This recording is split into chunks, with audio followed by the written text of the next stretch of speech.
চলমান summer transfer উইন্ডোতে Atletico Madrid থেকে আর্জেন্টাইন তারকা জুলিয়ান আলভারেজকে দলে নিতে চূড়ান্ত পদক্ষেপ হাতে নিয়েছে বার্সেলোনা। যদিও অ্যাটলেটিকো মাদ্রিদ একাধিকবার জানিয়েছেন জুলিয়ান আলভারেজকে বিক্রি করবে না তারা, তবে আর্জেন্টাইন তারকার বার্সাতে যোগ দেওয়ার আগ্রহের কারণে সিদ্ধান্ত পরিবর্তন করতে বাধ্য হচ্ছে অ্যাটলেটিকো মাদ্রিদ।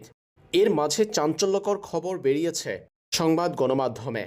জানা গেছে বার্সেলোনার স্পোর্টিং ডিরেক্টর ডেকো গিয়েছেন মাদ্রিদে।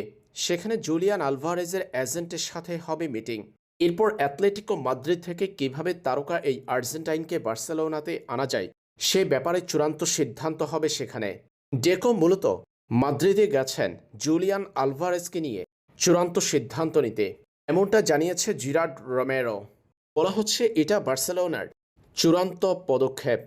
এই মৌসুমে আর্জেন্টাইন তারকা জুলিয়ান আলভারেজকে দলে নিতে চাইছে কাতালান জায়ান্টরা।